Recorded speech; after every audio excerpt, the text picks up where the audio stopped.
মধ্যে তাদেরকে আমি নেব না, সেটা লোকসভা আপনারা তো জানেন সব। আর বলা বলি কথা ভাইজান, সব করতে এখন সোশ্যাল মিডিয়া একটা ভিডিও ভাইরাল হয়ে গেছে ভাইজান ব্যাপক হারে।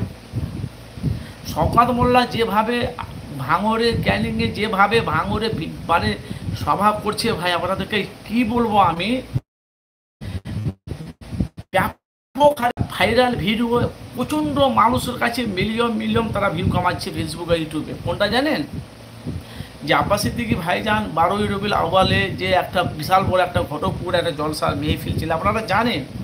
সেখানে ঘটকপুকুরে উনি বলেছে জাহান নামের কুকুর মনে, আমি জাহান নামের কুকুর মনে করি ওকে, ভালো করে বুঝবেন। সেই থেকে এখন শওকত মোল্লার ঘুম হারাম হয়ে গেছে। আর শওকত মোল্লা বলছে যে দু ভাই আমি ঘুমকে হারাম করে দেবো। তো সামনে বিধানসভা ভোট আসছে, মানুষ এখানে মানুষ কাকে সাপোর্ট করবে না করবে সেটা তাদের পার্সোনাল ব্যাপার।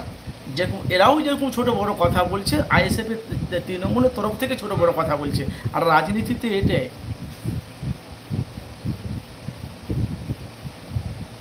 রাজনীতিতে এটাই প্রত্যেক দিন মানে মানে মানে প্রত্যেক দিন শওকত মোল্লা সভা করছে, প্রত্যেক দিন, ভালো করে বুঝবেন। আর নওশাদ ভাইজান বলেছে আমি যেভাবে ঘুমাচ্ছি আমার কর্মীগুলো ঘুমাচ্ছে, আমাদের কোনো টেনশন নেই, কই আমাদের ঘুম তো হারাম হয় না।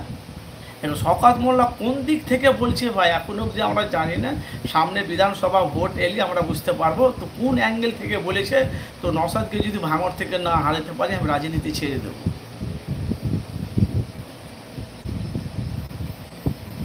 ভাই একটু মতামত জানাবে, উনি যেমন দেখছেন ভাই, আমি কিন্তু ভাই হকের কথা বলছি।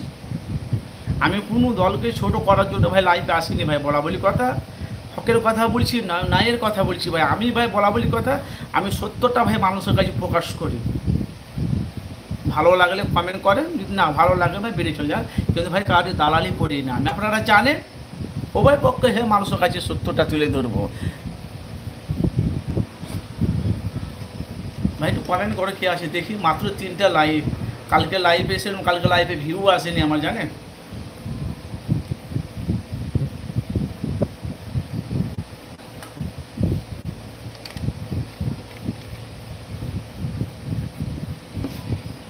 আর এটা আমি আপনাদের কাছে বলে দিই ভাই, 2021 থেকে আব্বাস সিদ্দিকী বলছে আমি রাজনীতিতে নামবো। আর আজকে দেখলাম সব কাসেম সিদ্দিকী ভাইজান বলছে 2021 থেকে তো বলছে আব্বাস সিদ্দিকী রাজনীতিতে নামবো আমি এমএলএ হব, প্রধান হব, এখন অব্দি কই হলো। আর আব্বাস সিদ্দিকী যেখানেই দাঁড়াবে 100% 100% আব্বাস সিদ্দিকী হারবে। কে বলছে? কাসেম সিদ্দিকী। কোন কাসেম সিদ্দিকী? যিনি তৃণমূলে জয়েন করেছে, আপনারা তো সব জানেন।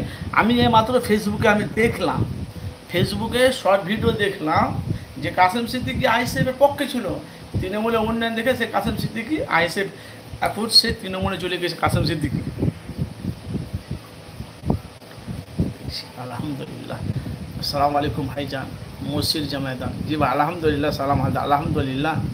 ভাই একটু কমেন্ট করবেন ভাই। আমি বলা বলি কথা, আমি ভাই হকের কথা বলতে এসেছি ভাইজান, সত্যটা মানুষের কাছে প্রকাশ করতে এসেছি ভাইজান। সে কাসেম সিদ্দিকী বলেছে, সে ভিডিও আমি অবশ্যই কালকে করবো, সত্যটা মানুষের কাছে তুলে ধরবো। অসুবিধা কী আছে? কোনো অসুবিধা নেই। আব্বাস সিদ্দিকী বলছে 2021 থেকে ও বলছে আমি রাজনীতিতে নামবো, এই তো নামছি। লোকসভা নির্বাচনে নামলো না, আবার সামনে বিধানসভা ভোট আসছে, আগে বলছে নামবো, এই ভিডিও কথা বলেছে। সে ভিডিও আমি ডাউনলোড করে রেখেছি, আগে বক্তব্যটা পুরো শুনবো, কী বলতে চাইছে সেটা গেলে মানুষের কাছে তুলে ধরবো আমি। আগামীকালকে সে ভিডিও আপনারা আমার মুখ থেকে আপনারা বক্তব্য পাবেন অবশ্যই। নওশাদ সিদ্দিকী যখন পুলিশ যখন অ্যারেস্ট করে, আপনারা দেখেছিলেন কাসেম সিদ্দিকীর হুঙ্কার বাঘে দেখেছিলেন? কোথায় বলেন তো?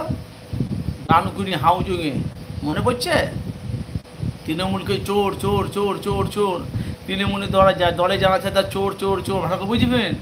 আর সব করতে তীব্র নিন্দা করেছে তোহা সিদ্দিকী চাচা জানকে, সব করতে নিন্দা করেছে বেশি তোহা সিদ্দিকী চাচা জানকে। আমার কাজ হলো ভাই মানুষের কাছে সত্যটা তুলে ধরা ভাইজান। যদি ভালো লাগে বক্তব্য শুনেন, না আমরা বেরিয়ে চলে যান, কোনো অসুবিধা নেই। আমাদের ভাইজানের আদর্শ আমরা জানি, কার ঘুম উড়ে গেছে আমরা জানি। এতজন দেখছেন, 40 জন 36 জন 40 জন 42, মাত্র 4টে লাইক, তাই তো।